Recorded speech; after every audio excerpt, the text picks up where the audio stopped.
sebelum kita mulai ya, waktu belajar analisis multivariat, itu kan hampir rata-rata dua TM ya untuk misalnya nih diskriminan, hot links gitu. Yang TM keduanya itu terus apa diberi apa? Misalnya diskriminan, ya TM1, TM2-nya apa?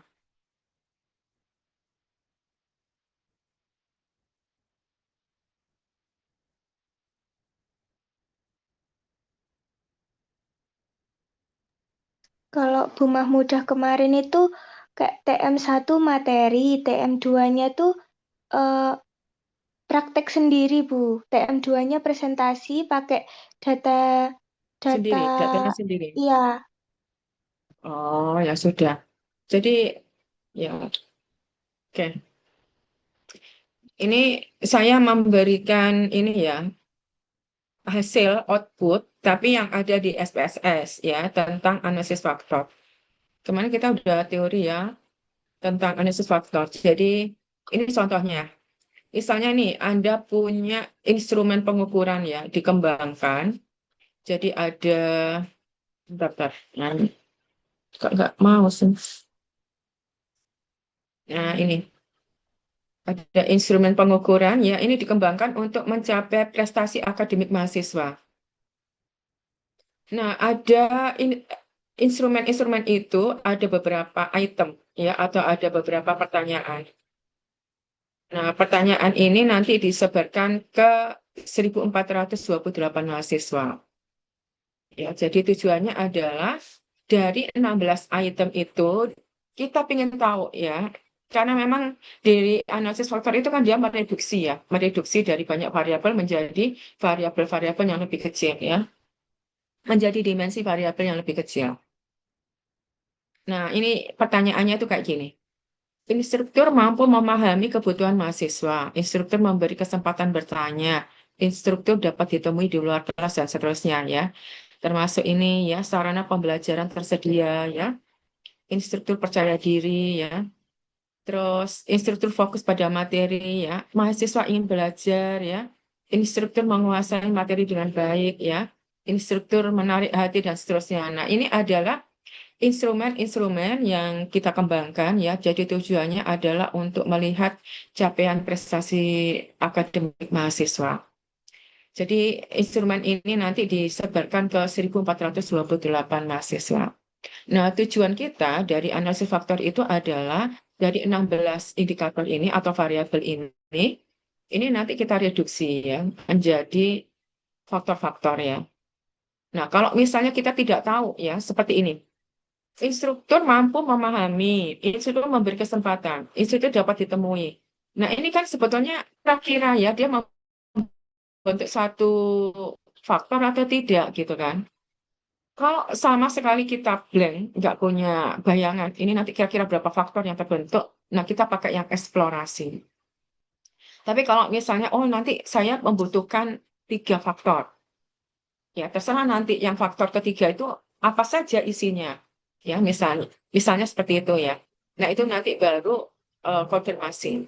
Jadi kalau misalnya kita pingin 4 gitu ya, nah kita konfirmasi ke analisis faktor ya, betul enggak ini variabel-variabel ini memang membentuk satu faktor. Nah, itu yang disebut sebagai confirmatory analysis ya. Bentar ya.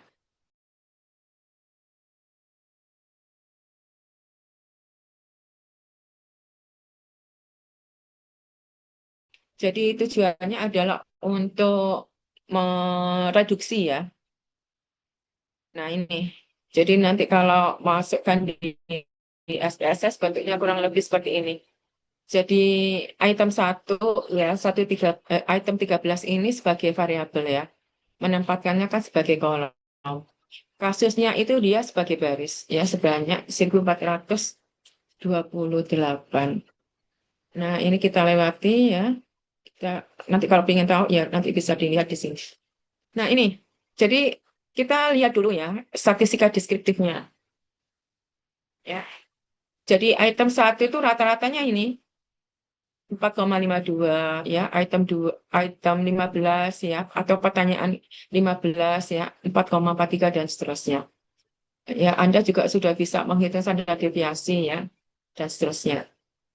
Oke ya. Oke.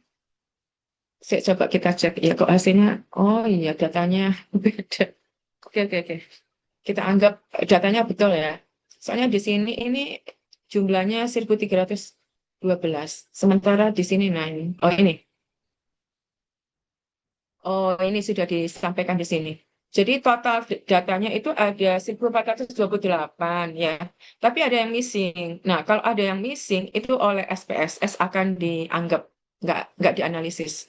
Jadi akan dikeluarkan sendiri ya. Jadi akan dikeluarkan sendiri. Nah, itu. Jadi makanya karena di default SPSS itu kita milihnya ini, list-wise deletion of incomplete cases. Jadi kalau misalnya ada yang missing, nah itu tidak akan diikutkan dalam analisis. Jadi yang valid itu adalah ini, 13, 12. Makanya ini tadi kok beda ini, nah, ya 13, 12 ya. Oke. Nah, ini yang saya sampaikan di awal. Jadi kita lihat dulu ya matrik korelasinya. Ya, ini item 14 ya. Dia akan membentuk diagonal. Di bawah dan di atas diagonal itu nilainya sama nanti. Ya. Kalau dengan dirinya sendiri seperti ini, item 14 dengan item 14 karena dia dikorelasikan dengan dirinya sendiri otomatis satu nilainya. Ya, makanya ini diagonal ini selalu nilainya satu. Nah, sekarang pertanyaannya yang ini ya. Masing-masing item ya, masing-masing pertanyaan. Kemarin saya sampaikan ya, jadi kalau misalnya item-item ini itu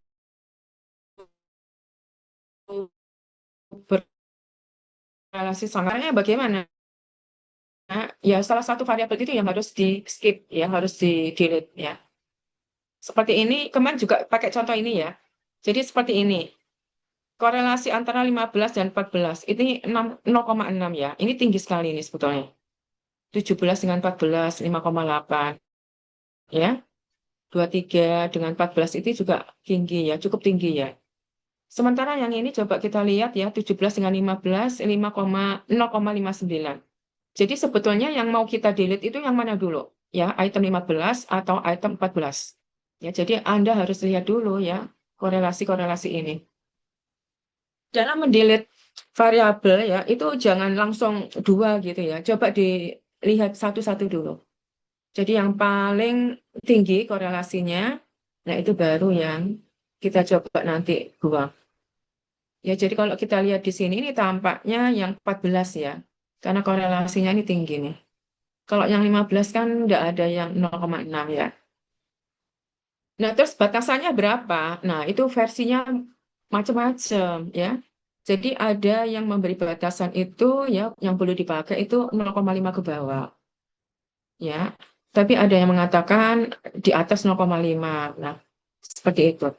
Terserah Anda ya, nanti Anda mau menggunakan yang mana, yang jelas tidak boleh berkorelasi yang tinggi. Ya, itu. Yang penting nanti harus ada bukunya. Nah, bagaimana kalau misalnya korelasinya ini seperti ini ya, 0,008 gitu. Boleh enggak? Boleh, enggak apa-apa. Ya. Nah, ini jadi dari korelasi ini tujuannya adalah untuk melihat ya, apakah item-item pertanyaan itu memiliki korelasi yang kuat. Jadi kalau ada korelasi yang kuat ya enggak boleh ya dimasukkan. Jadi harus dibuang, terus lakukan analisis ulang. Nah, ini sekarang di dalam analisis faktor itu ada ukuran yang namanya KMO. Ya, tapi kemarin teori saya tidak sampaikan KMO. Karena hampir semua analisis multivariat itu ada ya KMO-nya. Jadi KMO itu apa sih? Singkatannya itu ini sebetulnya. Kesselmeyer-Olkin measure sampling ya. Jadi ini adalah tujuannya untuk melihat apakah kasus kita itu sudah cukup apa belum. Nah, kriterianya berapa batasannya? 0,6 ya, 0,6. Jadi kalau sudah 0,6 ke atas, nah itu berarti bagus. Jadi data kita tadi sebanyak 1319 ya. Nah, itu sudah 1312, nah itu sudah cukup ya, sudah bagus ya. Nah, bagaimana kalau KMO-nya itu 0,5? Nah, ini sebetulnya di beberapa buku tidak diinginkan, tidak boleh. Ya, jadi harus lebih dari 0,5. Ya, jadi kalau masih 0,5 itu sebetulnya nggak boleh. Meskipun ini kenapa? Karena 0,5 itu dia menganggapnya cukup. Ya, cukup bagus, jadi nggak nggak terlalu bagus gitu ya. Cukup ya. Jadi yang dikatakan bagus itu ya 0,6 ya seperti ini. Nah, ini bagus ini ya. Oke ya. Jadi KMO ini sebetulnya untuk melihat kecukupan sampel kita ya. Ya ternyata signifikan ya. Jadi kalau kita menggunakan 0,6. Nah, ini.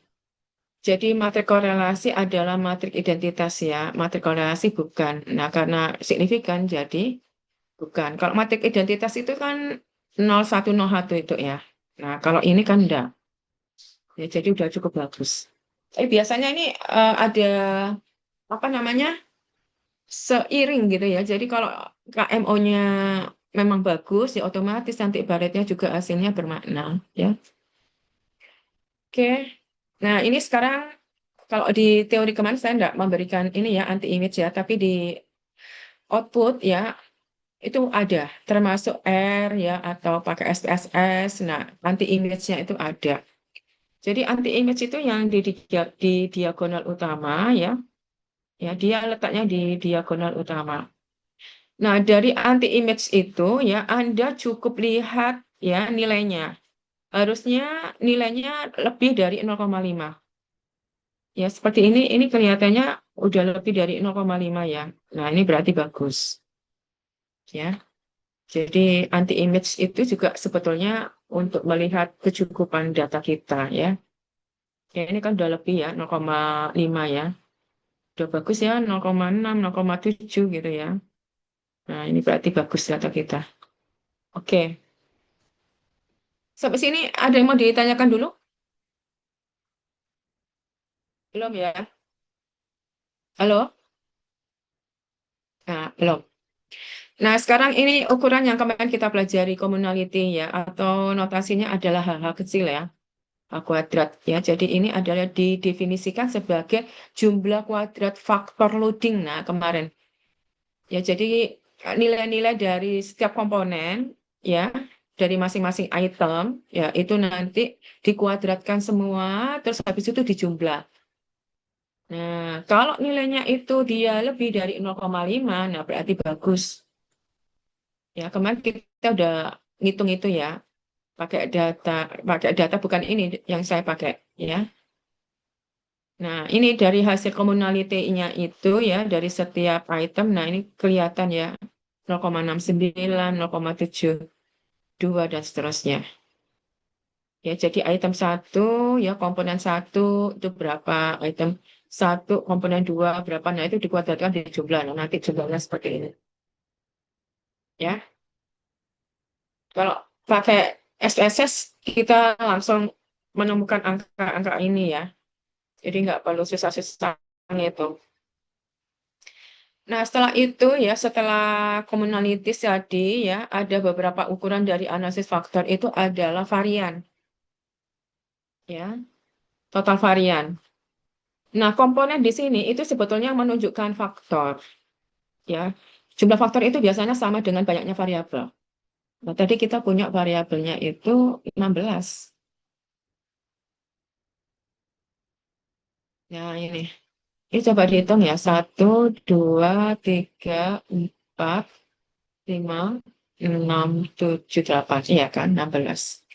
Nah, cuman dari ini ya, kita harus pilih ya. Karena kalau terlalu kecil ya total variannya, ya nggak bisa kita pakai ya. Nah, contohnya ini. Jadi pada komponen yang kelima ya, nilai agent value-nya itu masih 1 atau lebih. Jadi Anda harus lihat nilai agent value. Nilai agent value itu harus lebih dari atau sama dengan 1. Ya 1 ke atas ya, itu baru dianggap bagus. Tapi kalau kurang, ya seperti ini ya. Nah, ini sudah jelek ini, ya. Jadi ini artinya gini, pada faktor 1 ya, dia itu menyumbang sebesar 28,57% dari total variasi. Jadi ketika dia menjelaskan variabel itu sendiri dengan variabel yang lain, nah itu kontribusinya sebesar ini. Ya, kemarin masih ingat ya, total varian itu rumusnya bagaimana? Jadi kalau misalnya ada satu variabel, ya variabel X katakanlah gitu. Nah, itu nanti akan dipecah ya menjadi beberapa variasi. Ya kan? Variasi yang unik itu berarti variasi dari dirinya sendiri. Ya, kemudian ada variasi error, ya kan? Kemudian ada variasi common, ya, common varian. Nah, itu berarti variasi bukan hanya dari dirinya sendiri tapi juga melibatkan variabel-variabel yang lain. Nah, itu. Jadi kalau kita lihat kontribusinya adalah 28,5. Sementara faktor yang kedua memberi kontribusi ini ya, dan seterusnya. Jadi kalau ada 5 faktor atau 5 komponen, nah kumulatifnya totalnya itu bisa memberikan eh, menjelaskan sebesar 69,46% ya dari total varian ya dari semua data. Ya, jadi kita pilihnya yang ini ya sampai 5 faktor ya atau sampai 5 komponen. Kenapa kok ini munculnya komponen ya bukan faktor? Iya, karena dalam melakukan analisis faktor ya metode yang kita pakai itu adalah analisis komponen ya atau yang kita sebut prinsipal komponen utama yang nanti akan kita pelajari minggu depan. Ya, makanya di sini namanya komponen ya. Nah, ini juga sama ya, cara bacanya ya, terus ini juga sama ya, cara bacanya. Oke, oke, itu tentang total varian yang bisa dijelaskan. Jadi kalau kita lihat dari sini ya, jadi nanti akan terbentuk 5 faktor. Nah, ini ada penjelasannya ya, saya sudah memberikan penjelasan di sini. Nah, kemudian script plot. Script plot itu adalah grafik di mana kita bisa menentukan ya kira-kira ada terbentuk berapa faktor atau ada terbentuk berapa komponen, nah kayak gitu. Nah, dari script plot itu ya, Anda lihat sumbu Y-nya. Sumbu Y-nya itu berupa agent value. Tadi kan saya sudah sampaikan, jadi nilai agent value itu harus diambil 1 atau lebih ya. Nah, kita coba tarik garis horizontal. Nah, oke ya. Seperti ini ya. Kita tarik garis horizontal. Nah, terus kita hitung titik-titiknya ini. 1, 2, 3, 4, 5. Nah, itu dia masih di atas garis horizontal. Atau yang nilai agent value-nya di atas 1. Nah, berarti betul ya, dari grafik ini, itu akan terbentuk 5 faktor atau 5 komponen.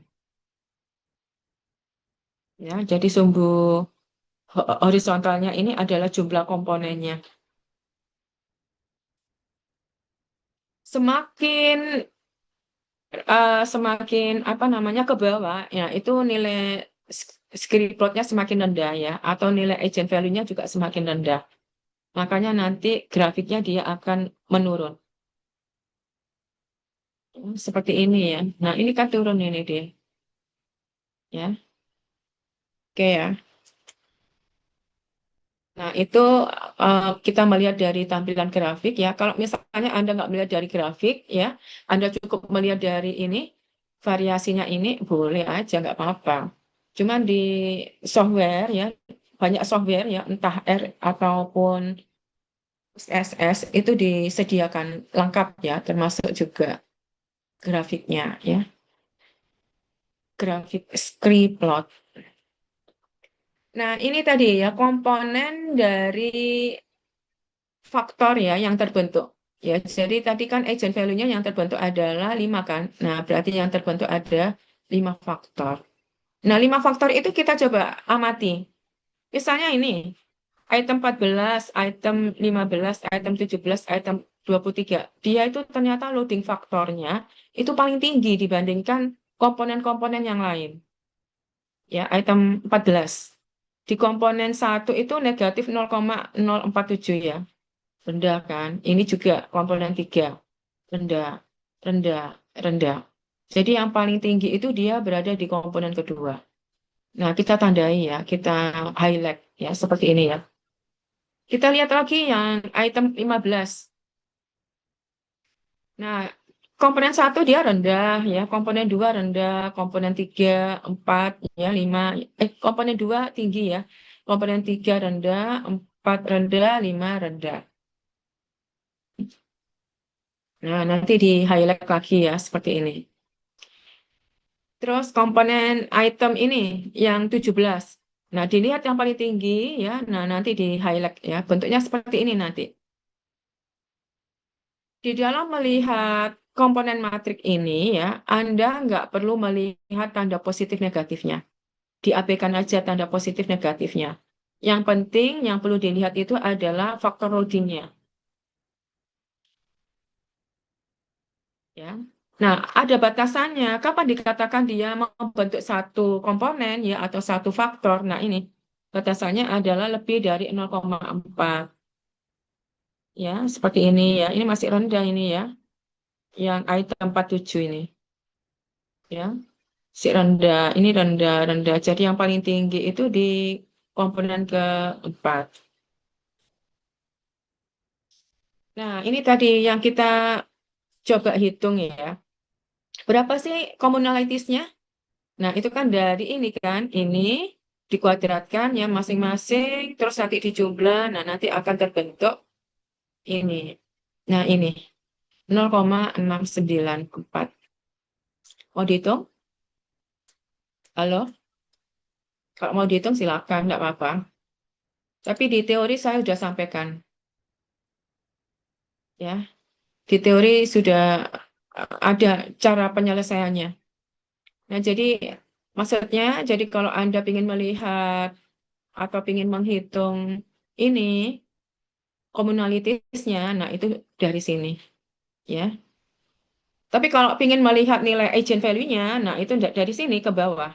Jadi dari setiap komponen, ya dari semua item. Ini mouse-nya gimana sih kok nggak muncul? Bentar. Nah ini. Jadi ini nanti dikuadratkan ya masing-masing, terus nanti dijumlah. Nah itu nanti akan muncul nilai agent value. Oke? Halo, bisa ya?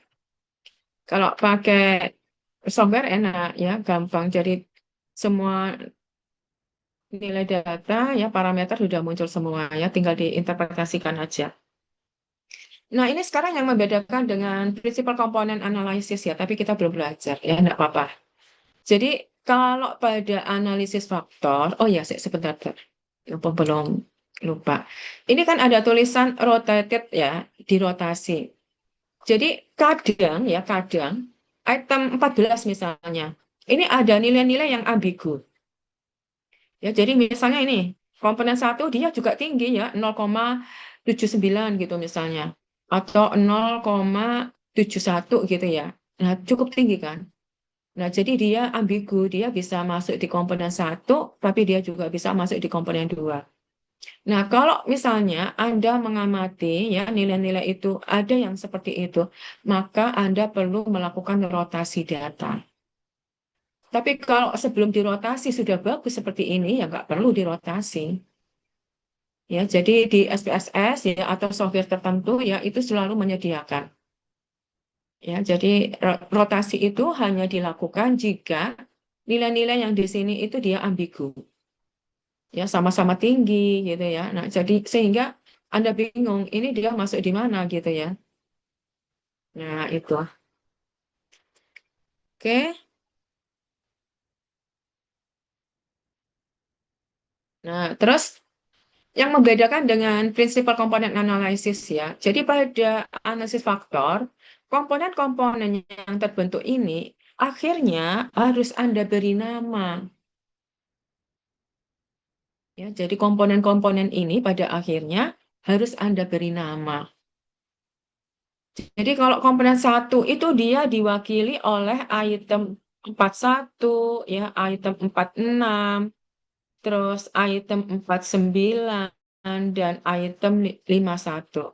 Nah, sebetulnya dia mewakili unsur apa? Nah, itu.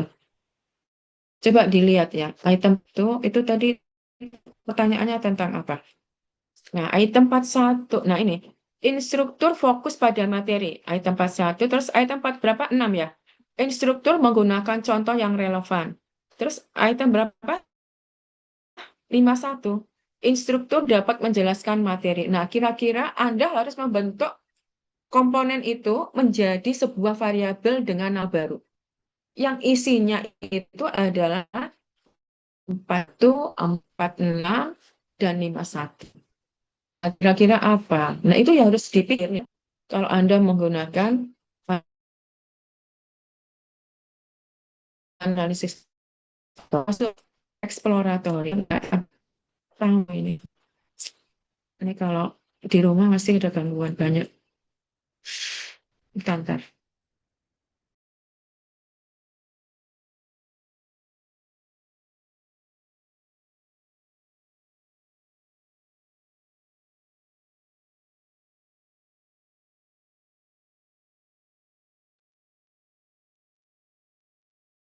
Oke. Jadi ini tadi 41, 46, 49 juga. 49 dan 51. Ini kira-kira mewakili apa? Kalau komponen 2 itu 14, 15, 17, 23. Nah, ayo coba dilihat lagi. Ini kita harus balik-balik ya, nggak apa-apa. 17, 14, 16, nah ini 14, 15, 17, 23. Nah ini, instruktur mampu memahami kebutuhan mahasiswa. Instruktur memberi kesempatan bertanya. Instruktur dapat ditemui di luar kelas dan instruktur aware terhadap kebutuhan mahasiswa. Nah, kira-kira variabel baru dari indikator-indikator ini, nah itu apa yang Anda akan berikan? Oh ya, indikator-indikator ini ya, ini terukur, makanya dia metrik. Ya, jadi skala datanya juga harus kontinu ya. Jadi ini terukur. Kita bisa menanyakan kepada mahasiswa. Tapi ketika membentuk sebuah faktor, maka dia menjadi sebuah variabel yang sifatnya adalah konstruk, ya, komposit. Jadi faktor 1 itu terdiri dari item 41, item 46, item 49, item 51. Ya, faktor kedua itu terdiri dari item 14, 15, 17, dan 23.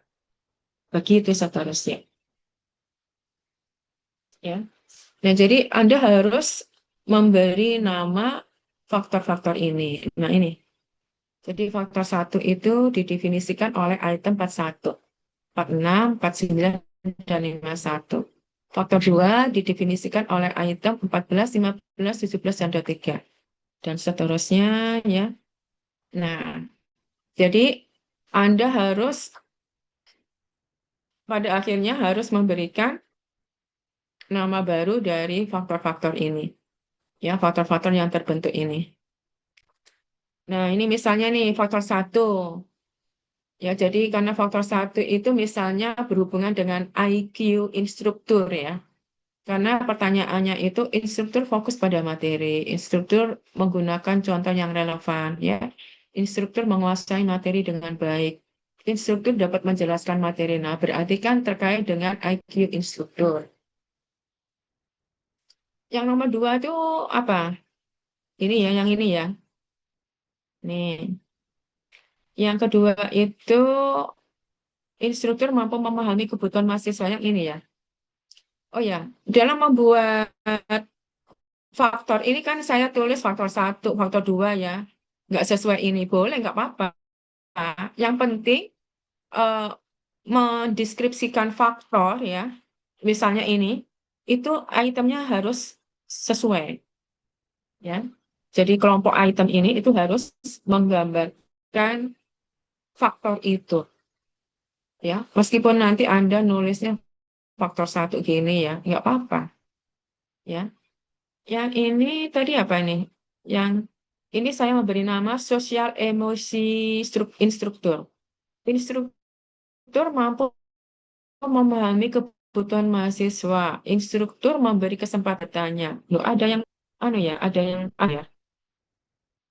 Kayaknya nggak ada ya. Semua satu-satu kan ini. Oh, satu-satu sudah. Ya, berarti ini yang salah ya. Terus itu tuh dapat ditemui di UAS dan instruktur aware terhadap mahasiswa. Nah, jadi saya memberikan namanya adalah sosial emosi instruktur. Yang ketiga, pertanyaannya itu berhubungan dengan instruktur percaya diri pada yang disampaikan. Instruktur menyiapkan kuliah dengan baik. Instruktur dapat sangat interaktif. Instruktur menarik hati. Nah, ini berarti performa dari instrukturnya.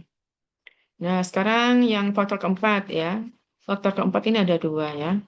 Jadi materi sangat menarik dan mahasiswa ingin belajar. Nah, itu berarti berhubungan dengan minat mahasiswa. Jadi mahasiswa itu berminat belajar statistik, ya, itu kalau materinya menarik, ya. Dan juga ada keinginan dari mahasiswa. Nah, itu. Jadi faktornya juga dipengaruhi oleh minat mahasiswa. Terus ada lagi nih, lingkungan pembelajaran. Jadi diwakili oleh sarana pembelajaran tersedia dan prasarananya juga mendukung. Nah, itu. Jadi itu berhubungan dengan faktor lingkungan pembelajaran. Nah, udah selesai. Ini yang disebut sebagai analisis faktor.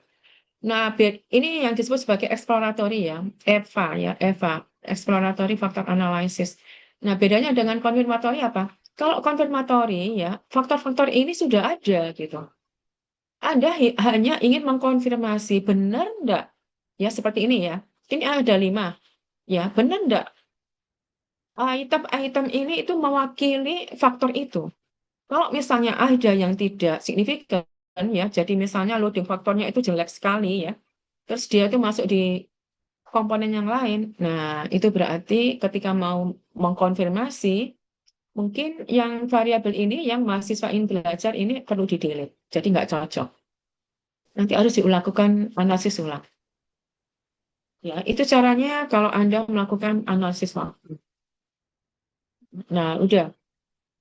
Teorinya, nah ini kalau Anda ingin menyampaikan secara visual ya, karena memang tadi terbentuk 5 komponen, 5 faktor, nah karena ini terbatas ya di SPSS, jadi nggak bisa kita lihat yang keempat dan kelima, jadi cukupnya itu ya hanya 3 dimensi ini, ya. Jadi item-itemnya itu dia tersebar di apa nih ruang dimensi ini.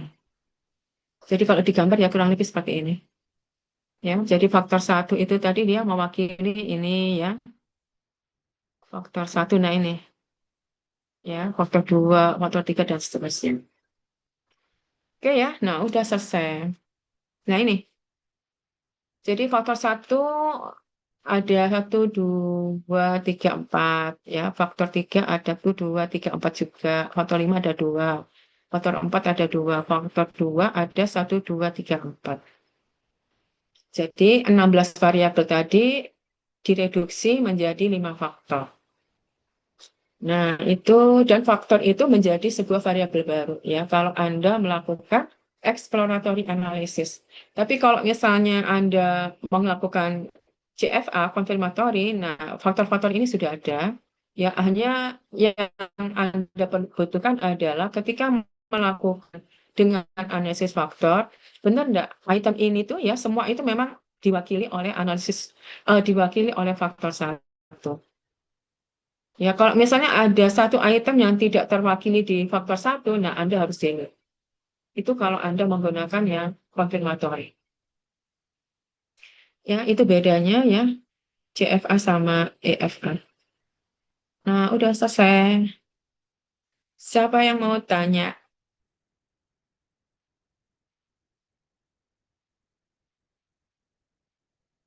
Mana? Bisa nggak?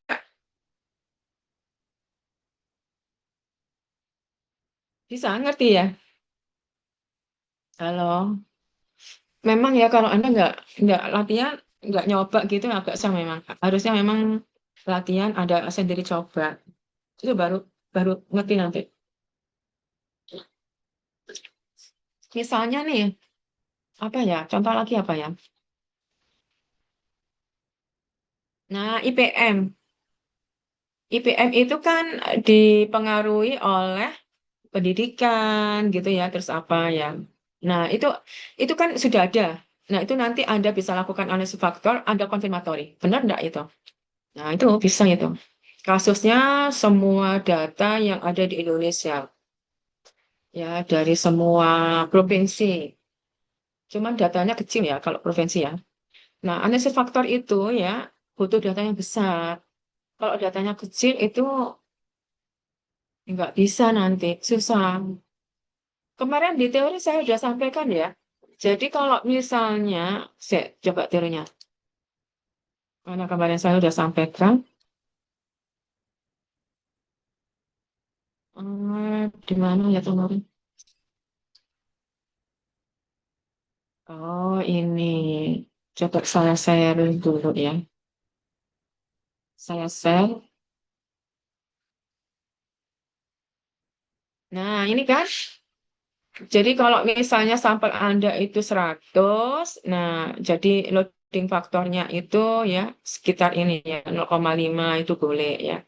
Kalau 50, nah loading faktornya butuh sekian. Nah, itu kan jadi kalau sedikit kan loading faktornya tinggi, ya kan? Nah, itu yang harus hati-hati nanti ya. Jadi memang butuh butuh apa kasus yang lebih besar memang.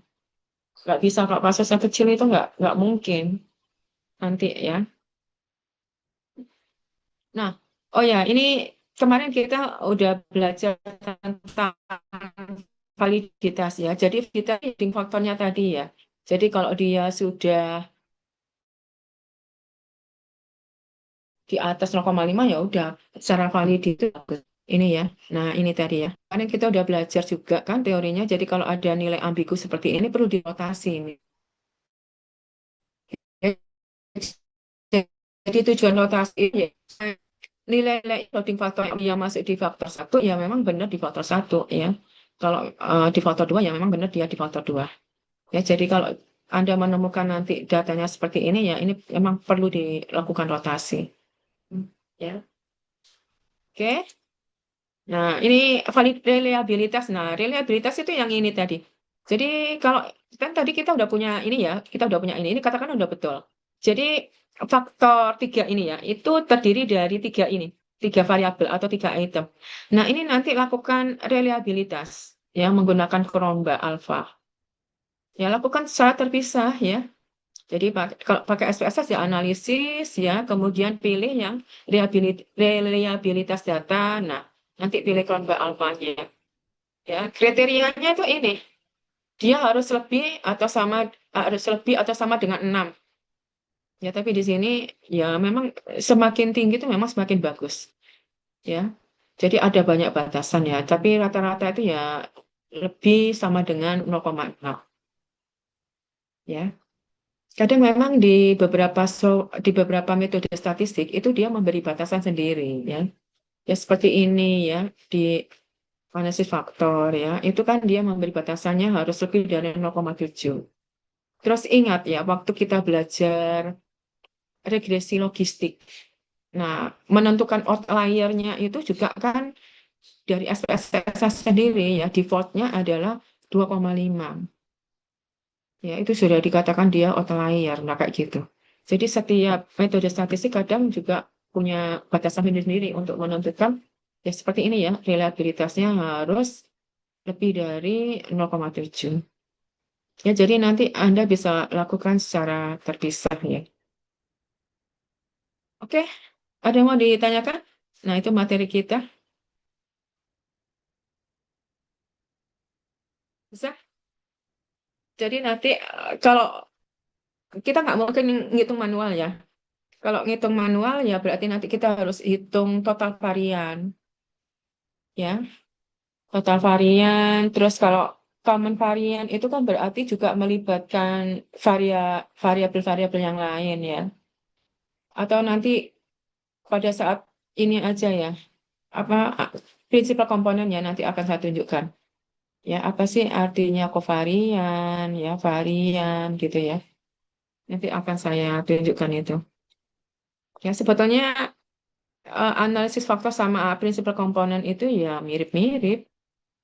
Ya, pasti nanti ada bedanya. Ya, bedanya apa gitu ya. Ya, itu nanti harus Anda tahu ya.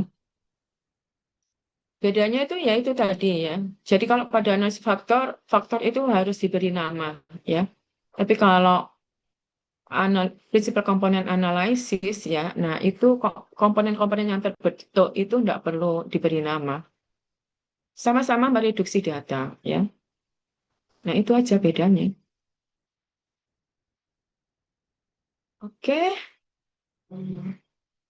Kemis besok kita jam berapa?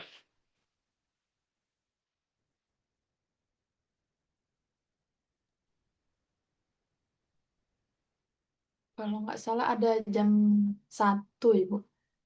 Jam 1 ya? Oke. Jam 1 ya ya. Aku full soalnya. Hari Kamis. Kalau misalnya, ya, ya kenapa kenapa?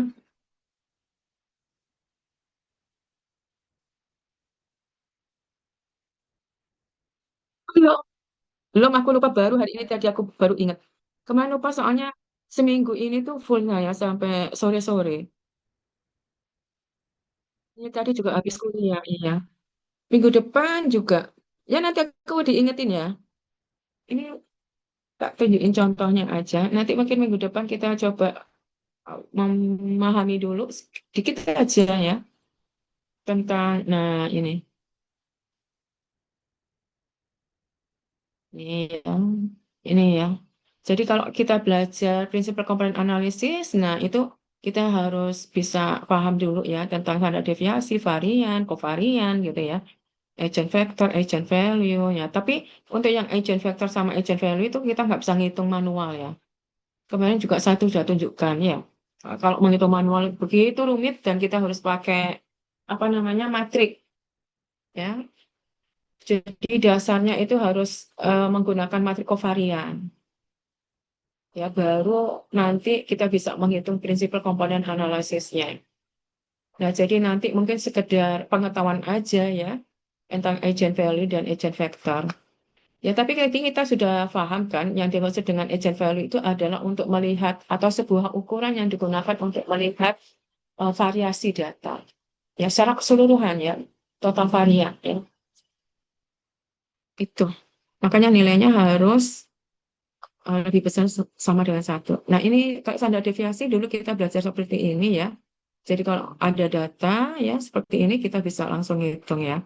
Gampang kan kalau standar deviasi kita udah tahu. Nah, varian ya tinggal dikuadratkan. Ya, standar deviasi itu sama kalau ingin menghitung varian ya standar deviasi kuadrat gitu kan. Tapi kalau misalnya variannya sudah diketahui, menghitung standar deviasi ya berarti diakarkan. Ya kan gampang. Nah, sekarang kovarian. Jadi kalau kovarian itu sebetulnya sudah melibatkan variabel yang lain. Ya, jadi misalnya tinggi badan, berat badan. Kovariannya berapa sih? Kita kalau menghitung misalnya X ini tinggi badan, ya dibagi tinggi badan.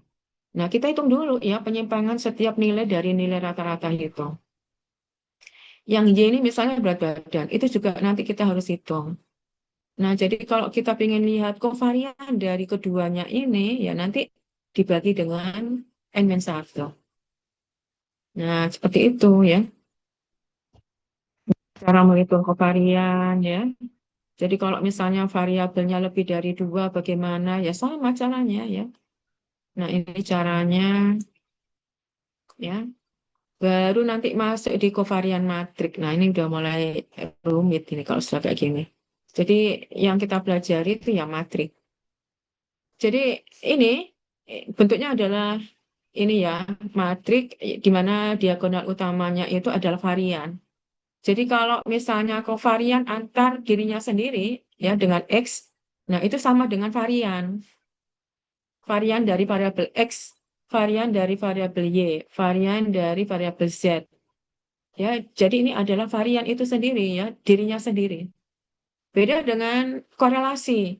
Kalau X dikorelasikan dengan dirinya sendiri, ya berarti satu, satu, satu gitu. Nah ya, jadi kayak gitu-gitu tuh Anda harus hafal ya.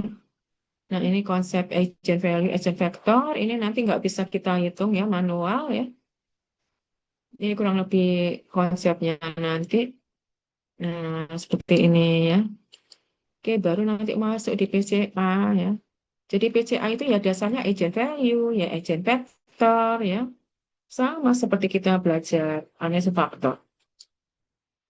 Nah, ini datanya. Oke ya. Nanti mungkin bisa jadi inspirasi nih untuk apa buat skripsi. Oke, siapa yang mau tanya lagi? Silakan. Waktunya masih ada. Berarti nanti saya Senin lagi ya. Prinsipal komponen analisis Senin ya. Senin jam 7 ya.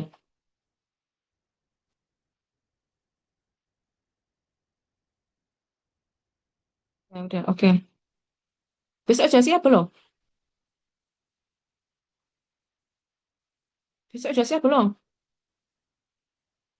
Anda presentasi loh ya. Kalau enggak, besok materi ini aja dulu. Apa? Ini prinsipal komponen aja. Tapi nanti absennya ya sesuai jadwal aja. Terserah sih, terserah Anda. Kalau Anda udah siap, ya nggak apa-apa. Kalau belum, ya Senin. Ya, terserah, Miss. Jadi Sudah? ditukar Tanya. gitu ya, Bu? Iya, tapi apa absennya tetap aja sesuai jadwalnya.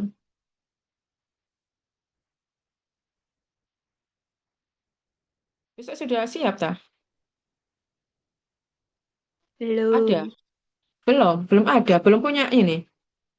Kalau Belum punya banyak. kalau Hah? kalau saya Bu, ini masih perlu bimbingan lagi sama Bu Diahnya Bu, kayak belum yang benar-benar fix 100%. Jadi pun kalau misalnya besok harus kayak presentasi Bu, kemungkinan kayak topik yang saya presentasikan pun nanti untuk TM ke depannya bakal berubah lagi gitu Bu. Misalnya dari hasil bimbingan selanjutnya ada berubah lagi ya, kemungkinan berubah lagi gitu Bu. Oh. Terus enaknya gimana? Besok anu tak materi ini tak biasa multivariat. Tapi masalahnya juga waktunya itu loh. Cuman seminggu loh range-nya itu. Cuman ya memang ada waktu Sabtu Minggu memang enak sih kamu bisa belajar di situ memang. Kan Jumat juga libur. Ya siapa tahu mau ada inspirasi. Ya udah wes mungkin besok ini dah apa teori dah. Teori analisis faktor. Teori analisis komponen ya. Ya udah enggak apa. Siang ya. Ya sudah. Sekarang ada pertanyaan lagi nggak? Ibu, saya mau tanya tapi tentang kerangka konsepnya itu. Jadi kalau nyusun Kerangka kerangka konsep. konsep itu kita, kerangka Iya, konseptual. nggak apa. Heeh. Iya, kerangka Nah, konsep iya.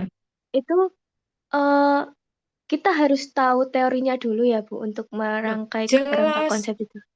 Lah ya jelas loh. Namanya kerangka konsep itu kan hubungan antar variabel. Lah kamu bagaimana kamu bisa membuat sebuah variabel tanpa belajar, tanpa membaca teori? Eh, berarti kalau health, berarti kalau seumpama kita mau apa tentang perilaku kesehatan ya teorinya health belief model itu terus digambarkan ke kerangka